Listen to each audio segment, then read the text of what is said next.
नमस्कार दोस्तों, फिर मैं एक नया वीडियो लेकर हाजिर हूँ। यह मेरा वीडियो संविधान के मुख्य अनुच्छेदों पर है।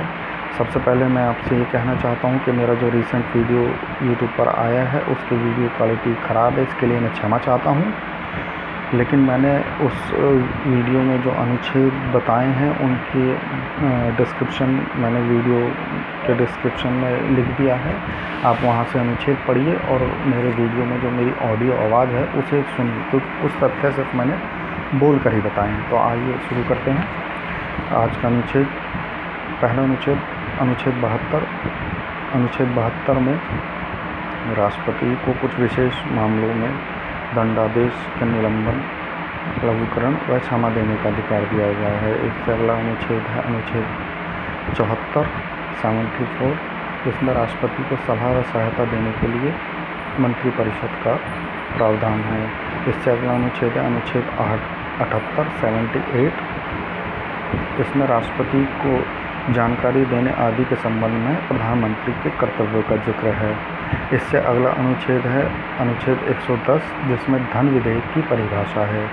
आपको यहाँ पे ध्यान रखना है, एक धन विधेयक से जो वो तथ्य बहुत इम्पोर्टेंट है कि कौन है जो संसद में डिसाइड करता है कि फला विधेयक धन विधेयक है या नहीं है। तो ये बहुत बार पूछा जाता है। इसका आंसर होगा कि किसी भी विधेयक का निर्णय लोकसभा का अध्यक्ष करता है कि यह धन विधेयक है या नहीं है। तो आगे बढ़ते हैं अनुच्छेद 112, जिसमें वार्षिक वित्तीय विवरण के बारे में जानकारी है। यहाँ पे एक मुख्य तथ्य यह है कि आपसे अक्सर पूछा जाएगा किसी भी एग्ज़ाम में, यूपीपीएससी में किसी भी एग्ज़ाम में, कि आप ये बताइए कि हमारे संविधान में बजट को क्या कहा जाता है। हमारे संविधान में कहीं भी बजट नाम से कोई जिक्र नहीं है, ये ध्यान रखिए। हमारे संविधान में बजट को वार्षिक वित्तीय विवरण कहा जाता है। इसका अनुच्छेद है 112। तो क्या है क्वेश्चन? एक तो यह है अनुच्छेद 112 किसके बारे में है, तो वह है वार्षिक वित्तीय विवरण। और दूसरा क्वेश्चन यहाँ पे ये बनता है बहुत इम्पोर्टेंट कि हमारे संविधान में बजट को क्या कहा गया है। तो हमारे संविधान में बजट को वार्षिक वित्तीय विवरण कहा गया है। चलिए आगे बढ़ते हैं। अगला अनुच्छेद है मुख्य अनुच्छेद 123 1 2 3, जिसमें कि राष्ट्रपति को अध्यादेश जारी करने की शक्ति दी गई है। ये अध्यादेश से क्या समझते हैं आप कि जब कभी संसद के दोनों सत्र यानी कि लोकसभा और राज्यसभा कार्रवाई में नहीं है और कोई ऐसा विषय आ जाता है जिस पर बहुत ज़रूरी है कोई विधेयक बनाना है, कानून बनाना, तो उसे जब वो कोई कानून राष्ट्रपति द्वारा विशेष परिस्थितियों में बनाया जाता है तो उसे अध्यादेश बोला जाता है। अगला मुख्य अनुच्छेद है 143 143। इसमें राष्ट्रपति को उच्चतम न्यायालय से सलाह करने का या परामर्श लेने का अधिकार दिया गया है। अगला मुख्य अनुच्छेद है अनुच्छेद 161 यानी कि 161। इसमें राज्यपाल को कुछ विशेष मामलों में दंडादेश का निलंबन, लघुकरण व क्षमा देने का अधिकार दिया गया है। अगला मुख्य अनुच्छेद है 163 163। इसमें राज्यपाल को सलाह व सहायता देने के लिए मंत्रिपरिषद का प्रावधान है। इससे अगला मुख्य अनुच्छेद है 167 यानी 167। इसमें राज्यपाल को जानकारी आदि अन्य कार्यों के लिए मुख्यमंत्री का कर्तव्य का विवरण है। इससे अगला मुख्य अनुच्छेद है 169 169। इसमें राज्यों में विधान परिषदों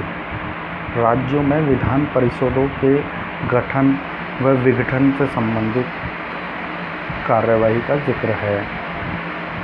इससे अगला अनुच्छेद है 213। इस अनुच्छेद में राज्यपाल यानी गवर्नर को अध्यादेश जारी करने का शक्ति के बारे में चर्चा है। इससे अगला मुख्य अनुच्छेद है 226। इस अनुच्छेद में हाई कोर्ट यानी कि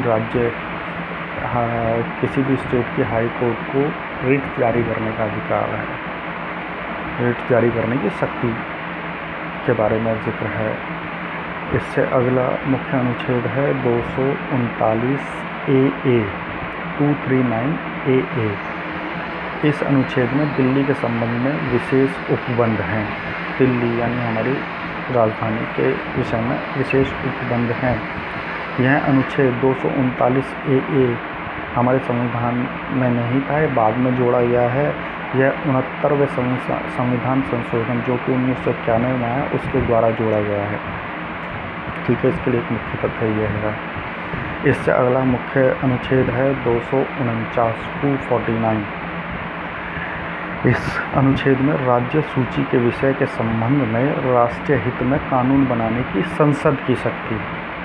मतलब राज्य सूची में जो विषय हैं, अगर उसमें से कोई विषय पर कानून बनाना राष्ट्रीय हित में है तो उसकी शक्ति संसद को दी गई है। जबकि राज्य सूची से कानून राज्य की सरकार बनाती है, आप जानते हैं। संघ सूची से कानून केंद्र की सरकार बनाती है।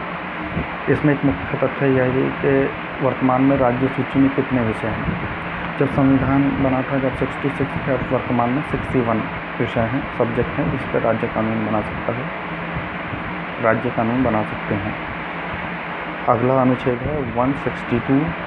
इसमें अंतर्राज्यीय नदियों या नदी घाटियों के जल संबंधी विवादों का न्याय निर्णय, यानी कि उनके जो भी विवाद हैं उनका निपटारा करने के बारे में है। तो ये था अनुच्छेद विशेष मुख्य अनुच्छेदों का भाग 2। अब मैं इसके बाद जो बाकी अनुच्छेद बचे हैं पहले आप इन्हें याद कीजिए, इन्हें समझिए। ये मुख्य अनुच्छेद हैं, अक्सर पूछे जाते हैं। आगे मैं एक वीडियो और बनाऊंगा जिसमें जो बाकी बचे हैं उनके बारे में मोटी मोटी बात बताऊंगा आपको।